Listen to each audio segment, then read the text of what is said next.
கவுண்டமணி சாரை பற்றி பேசணும்னா நிறைய இருக்குது, என்கிட்ட நிறைய இருக்குது. ஒரு விஷயம் கவுண்டமணி சாரை பற்றி சொல்லணுன்னா, அவருக்கு மேனேஜர் கிடையாதுங்க, அவருக்கு டிரைவர் கிடையாது, அவர்கிட்ட டைரி கிடையாது. டேட்டு சொல்லிட்டா போதும், மனசில் வச்சுப்பார் டேட்டை. இந்த டேட்டு இவங்களுது, இந்த டேட் அவங்களுது, அந்த டேட் இவங்களுது அப்படின்னு மனசுலேயே டேட்டை வச்சு அவரே வண்டி ஓட்டிகிட்டு வருவார். அவருக்கு டிரைவர் கிடையாது. இதை மாதிரி ஒரு அருமையான வசதியான ப்ரொடியூசர்ஸுக்கு மிகவும் எளிமையான ஒரு நடிகர் வந்து தமிழ் இண்டஸ்ட்ரியில் இன்னொருத்தர் இருப்பாரான்னு என்னால் சொல்ல முடியாது. அப்படிப்பட்ட பர்ஃபெக்ட் ஆக்டர் எனக்கு வந்து இன்னொன்று எத்தனை பேருக்கு தெரியணும், ஒருவேளை அது கரெக்டாக கூட இருக்கலாம், தப்பாகவும் இருக்கலாம். அதிக படங்கள் கவுண்டமணி சார் நடித்தது என் படம் தான் நான் நினைக்கிறேன். அவரே சொல்லுவார், 24 படத்துக்கு மேலே நடிச்சிருக்கார் என் படத்தில். அந்த 24 படத்தில் 20 படம் இட்டு நான் அவர் இருந்தது. இதில் என்ன வேடிக்கைன்னா, நான் வந்து ஒரு 4 பேஜ் டைலாக் எழுதிட்டு சத்யராஜ் சாருக்கும் கவுண்டமணி சாருக்கும் வந்து டைலாக் சொல்லுவேன். அந்த 4 இவங்க 2 பேரை சேர்ந்து 6 ஆக்கிடுவாங்க. திரும்ப அதை படிக்கும்போது என்னால் எதையுமே கட் பண்ண முடியாது. அந்த மாதிரி 6 ஆகிடும் அந்த பேஜ். அது மாதிரி 2 பேஜ் கொடுத்தா 4 ஆகிடும். இப்படி வந்து அந்த பேஜஸில் சரி அதில் என்ன ஃபில்டர் பண்ணலான்னு பார்த்து அதில் என்ன ஹைலைட்னு பார்த்து காமெடி பண்ணும் பொழுது இந்த 3 பேருடைய சக்ஸஸுக்கு காரணம் இந்த டீம் தான், அவங்க கான்ட்ரிபியூஷன் தான். அதாவது எல்லா படத்துலையுமே ஒரு கான்ட்ரிபியூஷன்றது ஆர்டிஸ்ட் கிட்ட இருந்து இருக்குன்னா அது ரொம்ப ரேர். அப்படி ஒரு கான்ட்ரிபியூஷன் உள்ள ஒரு ஆக்டர் யாருன்னா கவுண்டமணி சார். அவர் அதில் நீங்கள் பர்டிகுலராக நிறைய படம் நான் சொல்லணும்னா, ஒன்று நடிகன், அந்த பிரியாணி சீனை எடுக்கவே முடியலங்க, எடுக்கவே முடியல. சிரிச்சுக்கிட்டே இருக்கு, எங்கே கட் சொல்கிறது தெரியல.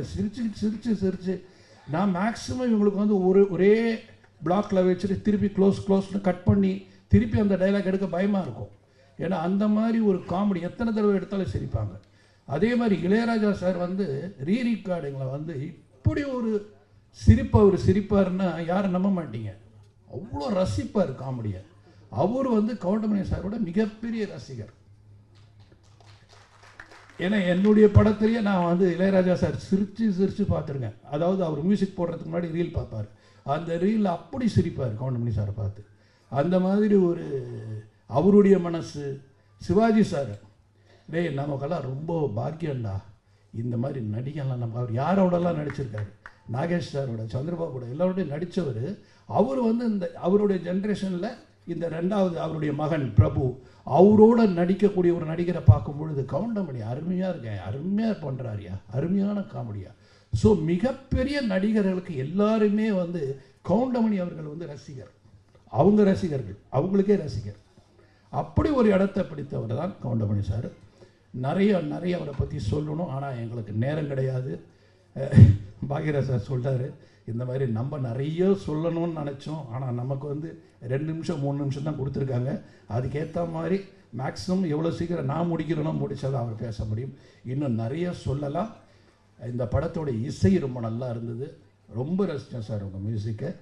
அண்ட் ஃபோட்டோகிராஃபி ரொம்ப நல்லா இருந்தது. எல்லாமே இதில் உழைச்ச கலைஞர்கள் அத்தனை பேரும் பிரமாதமாக ஒர்க் பண்ணியிருக்காங்க.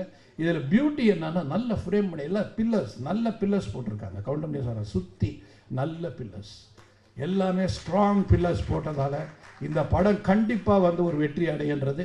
ஒரு சாதாரண ஒரு ஒரு ஆடியன்ஸாக நான் சொல்கிறேன், டைரெக்டாக கூட சொல்கிறேன், ஆடியன்ஸாக சொல்கிறேன். எனக்கே அந்த சாங்ஸ் பார்க்கும்போதும் அந்த ட்ரெய்லர் பார்க்கும்போது ரொம்ப இன்ட்ரெஸ்டிங்காக இருந்தது. அதனால் அவருடைய பஞ்சஸ் இருக்கும். ஏன்னா ஒரு ஆக்டர் நடித்தாலே அவங்கள ஒரு வழி பண்ணிவிடுவார் அவர். அப்போ கிட்டத்தட்ட 36 ஆர்டிஸ்ட் அவர் என்ன பண்ணியிருப்பாருன்னு யோசிக்கிறேன் நான்.